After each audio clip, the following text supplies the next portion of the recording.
ఓం శాంతి. ఈరోజు Murali date 20 March 2025.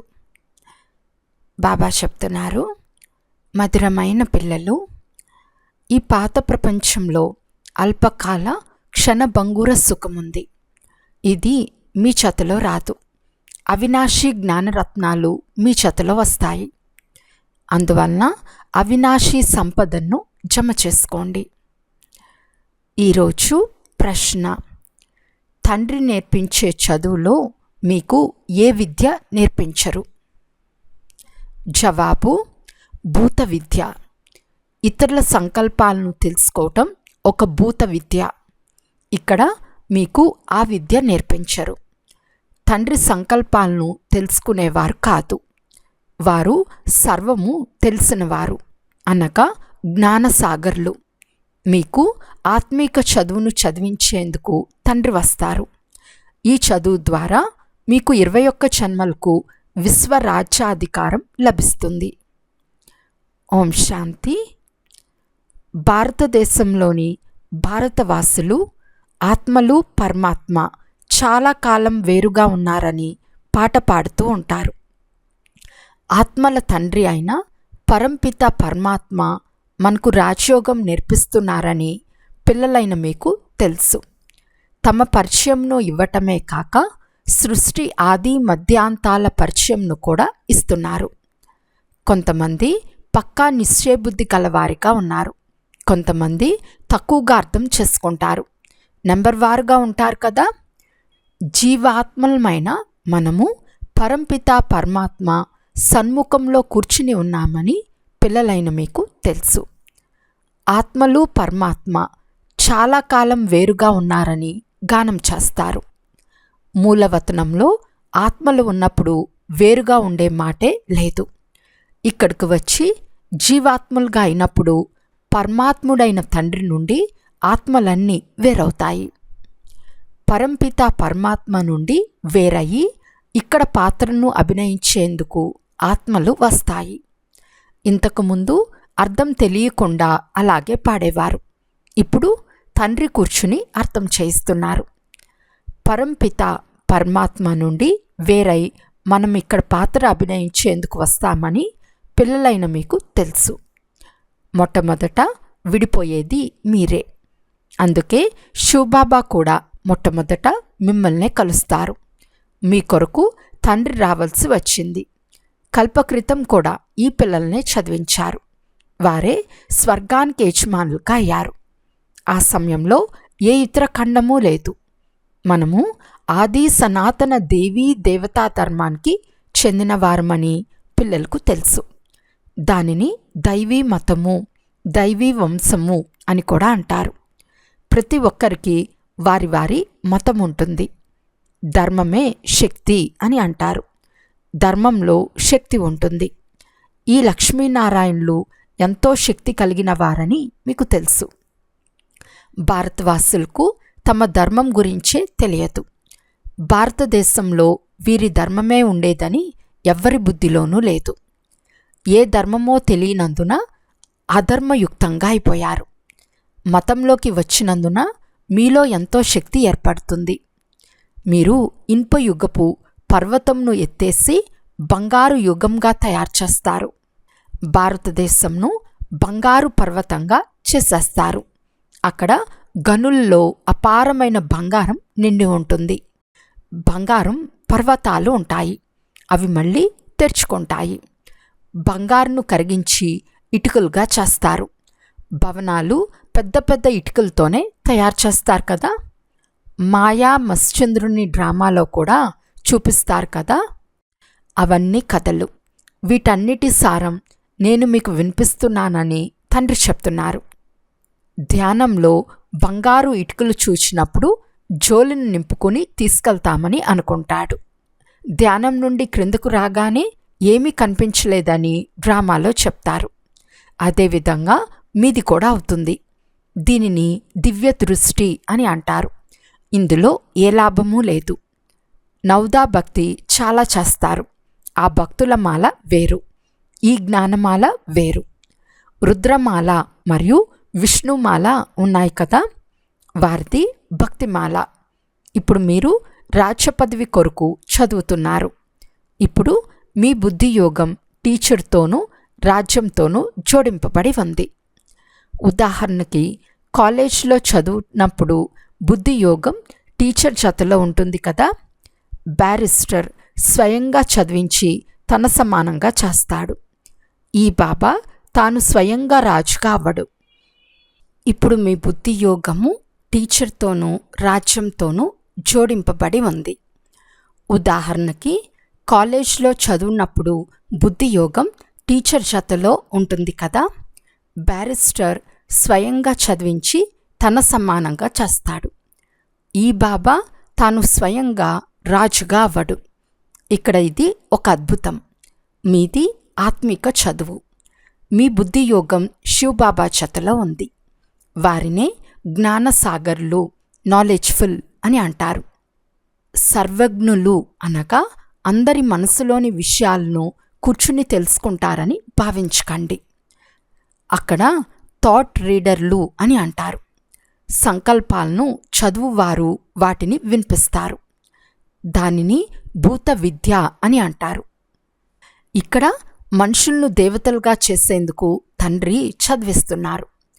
మనుషుల నుండి దేవతలుగా అనే మహిమ కూడా ఉంది. ఇప్పుడు మనం బ్రాహ్మణులుగా అయ్యామని, తర్వాత మరుసటి జన్మలో దేవతలుగా అవుతామని మీకు తెలుసు. ఆది సనాతన దేవీ దేవతలను మాత్రమే మహిమ చేస్తారు. శాస్త్రాల్లో అయితే అనేక కథలు రాసేశారు. ఇక్కడ తండ్రి నేరుగా కూర్చుని చదివిస్తున్నారు. భగవాను వాచ, భగవంతుడు ఒక్కరు మాత్రమే జ్ఞానసాగర్లు, సుఖసాగర్లు, శాంతి సాగర్లు. పిల్లలైన మీకు వారసత్వాన్ని ఇస్తారు. మీరు నేర్చుకునే ఈ చదువు 21 జన్మలకు ఫలంను ఇస్తుంది. కనుక మీరు ఎంత బాగా చదవాలి? ఈ ఆత్మిక చదువును నూతన ప్రపంచాన్ని స్థాపన చేసేందుకు తండ్రి ఒక్కసారి మాత్రమే వచ్చి చదివిస్తారు. నూతన ప్రపంచంలో ఈ దేవీ దేవతల రాజ్యముండేది. నేను బ్రహ్మ ద్వారా ఆది సనాతన దేవీ దేవతా ధర్మంను స్థాపన చేస్తున్నానని తండ్రి చెప్తున్నారు. ఈ ధర్మం ఉన్నప్పుడు ఇతర ధర్మాలేవీ లేవు. ఇప్పుడు ఇతర ధర్మాలన్నీ ఉన్నాయి. అందువలన త్రిమూర్తి చిత్రంను చూపించి మీరు బ్రహ్మ ద్వారా ఏకధర్మ స్థాపన చేస్తున్నారని అర్థం చేయిస్తారు. ఇప్పుడు ఆ ధర్మం లేనేలేదు. నేను నిర్గుణును, నాలో ఏ గుణమూ లేదు.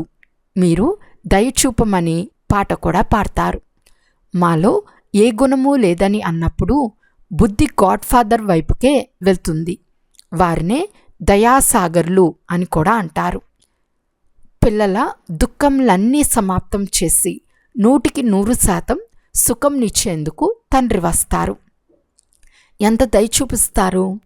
తండ్రి వద్దకు వచ్చినందున వారి నుండి సంపూర్ణ సుఖం తీసుకోవాలని మీకు తెలుసు. దాని పేరే సుఖధామము. ఇది దుఃఖధామము. ఈ చక్రంను గురించి కూడా బాగా అర్థం చేసుకోవాలి. శాంతిధామము, సుఖధామాన్ని స్మృతి చేస్తే అంతిమతే సోగతిగా అయిపోతారు. శాంతిధామాన్ని స్మృతి చేస్తూ శరీరాన్ని వదిలినప్పుడు ఆత్మలు శాంతిధామంలోకి వెళ్ళిపోతాయి. ఒక్క తండ్రి తప్ప వేరెవ్వరూ గుర్తు రాకూడదు. లైన్ చాలా క్లియర్గా ఉండాలి. ఒక్క తండ్రిని మాత్రమే స్మృతి చేస్తే లోపల సంతోష పాదరస మీటర్ పైకెక్కుతుంది. ఈ పాత ప్రపంచంలో అల్పకాల క్షణభంగూర సుఖం మాత్రమే ఉంది. ఇది వెంట రాచాలదు. అవినాశి జ్ఞానరత్నాలే జతలో వస్తాయి. అనగా ఈ జ్ఞానరత్నాల సంపాదన మాత్రమే వెంట వస్తుంది. దాని ద్వారా 21 జన్మలు ప్రాలబ్ధంను అనుభవిస్తారు. ఎవరైతే తండ్రికి సహాయం చేస్తారో వారి వినాశధనం కూడా వారి వెంట వెళ్తుంది. బాబా మా దగ్గర ఉన్న గవ్వలు కూడా తీసుకుని అక్కడ మహల్ ఇవ్వండి అని అంటారు. తండ్రి గవ్వలకు బదులుగా రత్నాల రాశిని ఇస్తారు. అమెరికా వారు పురాతన వస్తువులను చాలా ధనం ఖర్చు చేసి ఖరీదు చేస్తారు. పురాతన వస్తువులను మనుషులు చాలా ఎక్కువ ధనంకు అమ్ముతారు. వారి నుండి చాలా ధనం తీసుకుంటారు. అమెరికా వారి నుండి పైసా వస్తువుకు ₹1000 తీసుకుంటారు. బాబా కూడా చాలా మంచి కొనుగోలుదారుడు. భోలానాథుడని గాయనముంది కదా. మనుషులకు ఇది కూడా తెలియదు. వారు శివశంకరులను కలిపి ఇరువురూ ఒక్కరే అని అంటారు. జోలును నింపమని వారిని వేడుకుంటారు. మనకు జ్ఞానరత్నాలు లభిస్తాయని, వాటితో మన జోలు నిండుతుందని పిల్లలైన మీకు తెలుసు. వీరు అనంతమైన తండ్రి. వారేమో శంకరుణ్ణి భోలానాథుడు అని అంటారు. శంకరుడు ఉమ్మెత్తు పుష్పాలు తినేవారని, బంగు త్రాగేవారని అంటారు. కూర్చుని పనిలేక ఏమేమో కథలు రాసేశారు. పిల్లలైన మీరిప్పుడు సద్గతి కొరకు చదువుతున్నారు. సంపూర్ణ శాంతిలో ఉండేందుకు ఈ చదువు ఉపయోగపడుతుంది. ఈ బల్బులు మొదలైనవి వెలిగించటం, అలంకరించి ఆడంబరం చేయటం, మనుషులను ఆకర్షించి శివజయంతిని ఇంత వేడుకగా ఎందుకు జరుపుతున్నారు అని అడిగేందుకు మాత్రమే. ఆ శివుడే భారతదేశాన్ని ధనవంతంగా చేస్తాడు కదా. ఈ లక్ష్మీనారాయణను స్వర్గానికి యజమానులుగా ఎవరు చేశారో మీకు తెలుసు.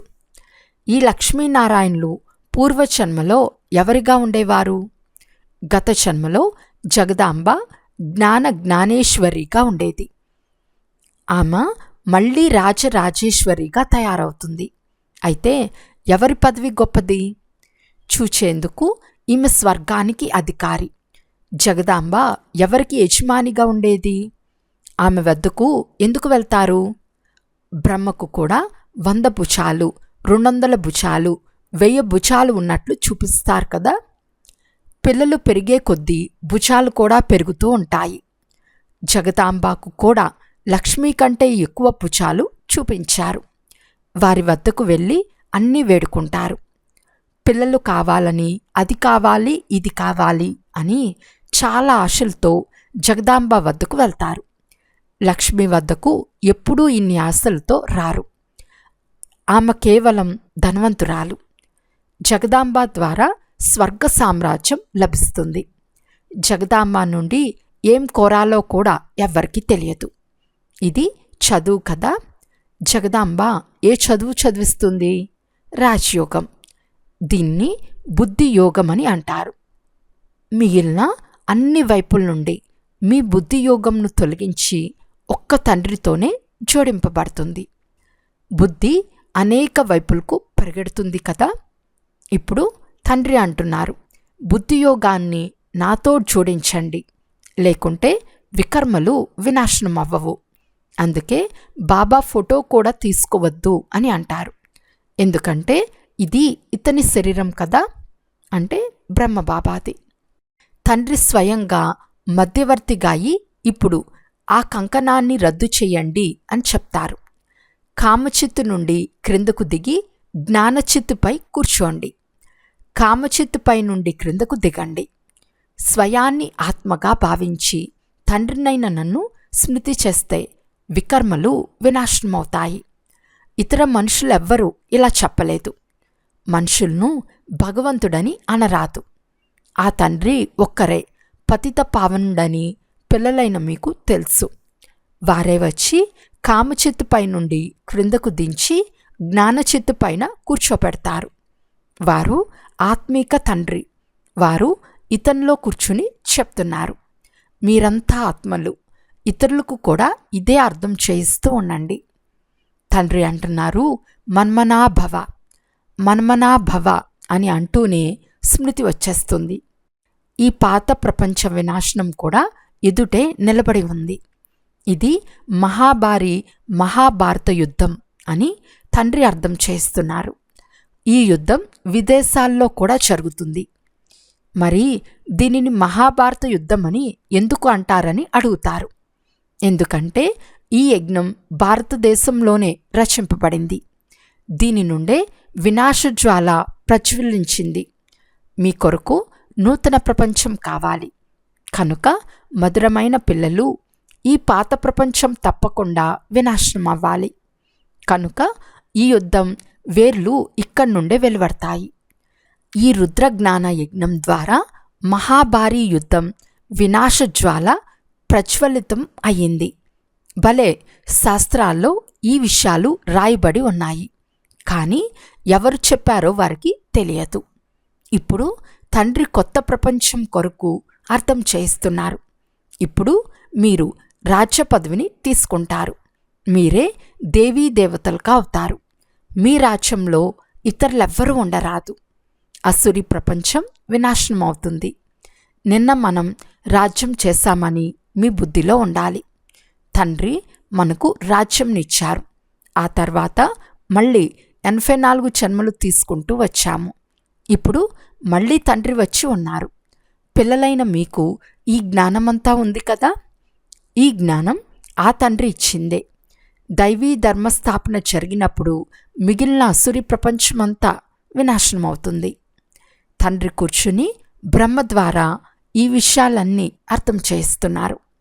బ్రహ్మ కూడా శివుని పుత్రుడే. బ్రహ్మయే విష్ణు, విష్ణువే బ్రహ్మగా అవుతారనే రహస్యాన్ని కూడా అర్థం చేయించారు. ఇప్పుడు మనం బ్రాహ్మణులుగా అయ్యాము. మనమే మళ్ళీ దేవతలుగా అయ్యి 84 జన్మలు తీసుకుంటామని మీరు తెలుసుకున్నారు. ఈ జ్ఞానాన్ని ఇచ్చేవారు ఒక్క తండ్రి మాత్రమే. కనుక ఇతర మానవుల నుండి ఈ జ్ఞానం ఎలా లభిస్తుంది? ఇవన్నీ బుద్ధికి సంపాదించిన విషయాలు. మిగిలిన అన్ని వైపుల నుండి బుద్ధిని తొలగించామని తండ్రి చెప్తున్నారు. అటూ ఇటూ భ్రమించి పాడయ్యేది బుద్ధియే. నన్ను స్మృతి చేస్తే వికర్మలు వినాశనమవుతాయని తండ్రి చెప్తున్నారు. గృహస్థ వ్యవహారం సంభాళించుకోండి, కానీ లక్ష్యం మీ ముందే నిల్చుని ఉంది. మనం చదువుకుని ఇలా అవుతామని మీకు తెలుసు. ఈ చదువు సంగం యుగంలో మాత్రమే ఉంటుంది. ఇప్పుడు మీరు ఇటువైపు లేరు, అటువైపు లేరు. మీరు బయట ఉన్నారు. ఆ తండ్రిని నావికుడు అని కూడా అంటారు. మా నావను ఆవలి తీరానికి చేర్చమని పాట కూడా పాడతారు. దీనిపై ఒక కథ కూడా తయారు చేయబడింది.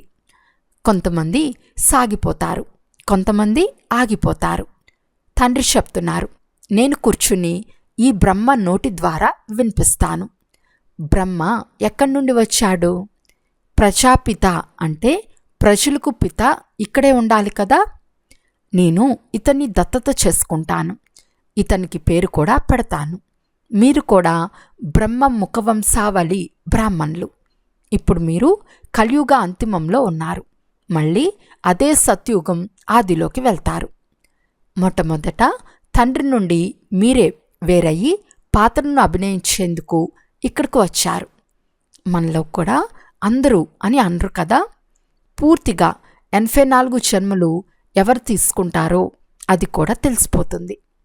ఈ లక్ష్మీనారాయణులైతే గ్యారంటీగా తీసుకుంటారు కదా. వారినే శ్యామసుందరులు అని అంటారు. దేవీ దేవతలు సుందరంగా ఉండేవారు. అపవిత్రంగా ఉన్నవారే సుందరంగా అయ్యారు. పల్లె బాలు నుండి సుందరంగా అవుతాడు. ఇప్పుడు అందరూ పల్లె పిల్లలుగా ఉన్నారు. ఇవన్నీ అనంతమైన విషయాలు. వీటిని గురించి ఎవరికీ తెలియదు. ఎంతో గొప్ప జ్ఞానం మీకు ఇవ్వబడుతుంది. అందరికీ సర్జన్ ఒక్కరే. వీరు అవినాశి సర్జన్. యోగంను అగ్ని అని అంటారు. ఎందుకంటే యోగం ద్వారానే ఆత్మలోని మలినాలు తొలగిపోతాయి. యోగాగ్ని ద్వారా తమోప్రధానమైన ఆత్మ సతోప్రధానంగా అవుతుంది. అగ్ని చల్లారితే మలినాలు తొలగిపోవు. స్మృతిని యోగాగ్ని అని అంటారు. దానివలన వికర్మలు వినాశనమవుతాయి.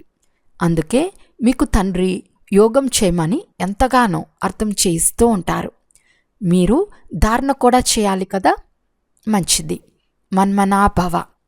స్మృతి చేయటంలో అలసిపోరాదు కదా. తండ్రిని స్మృతి చేయాలని కూడా మర్చిపోతారు. ఈ పతులకు పతి జ్ఞానం ద్వారా మిమ్మల్ని ఎంతగా శృంగారిస్తారు. ఈ పతులకు పతి జ్ఞానం ద్వారా మిమ్మల్ని ఎంతగా శృంగారిస్తారు. నిరాకార తండ్రి చెప్తున్నారు, మిగిలిన అన్నిటి నుండి బుద్ధియోగంను తొలగించి మీ తండ్రినైన నన్ను స్మృతి చేయండి. అందరికీ తండ్రి ఒక్కరు మాత్రమే. ఇప్పుడు మీరు ఎక్కే కలలో ఉన్నారు. మీ ద్వారా అందరికీ మేలు జరుగుతుందని అంటారు కదా. సర్వులకు మేలు చేసేందుకే తండ్రి వచ్చారు. రావణుడు అందర్నీ దుర్గతి పాలు చేస్తాడు. రాముడు అందర్నీ సద్గతికి తీసుకెళ్తాడు.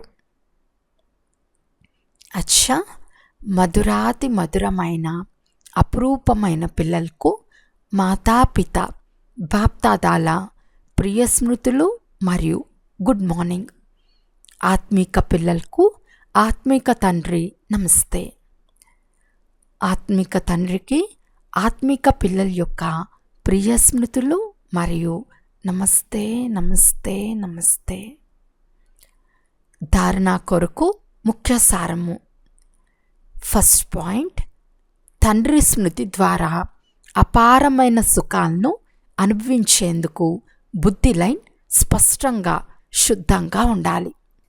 స్మృతి అగ్ని రూపంను దాల్చినప్పుడు ఆత్మ సతోప్రధానంగా అవుతుంది. సెకండ్ పాయింట్, తండ్రి మనకు గవ్వలకు బదులు రత్నాలను ఇస్తారు. ఇటువంటి బోలానాథుడైన తండ్రి ద్వారా మీ చెవులను నింపుకోవాలి. శాంతిగా ఉండే ఈ చదువును చదివి సద్గతిని ప్రాప్తి చేసుకోవాలి. ఈరోజు వరదానము. మాయ యొక్క బంధనాల నుండి సదా నిర్బంధనులుగా ఉండే యోగయుక్త బంధనముక్త్ భవ. బంధనముక్తులకు గుర్తు వారు సదా యోగయుక్తంగా ఉంటారు. యోగయుక్త పిల్లలు బాధ్యతలు బంధనాలు లేక మా యొక్క బంధనాల నుండి ముక్తులుగా ఉంటారు. మానసిక బంధనాలు కూడా ఉండరాదు.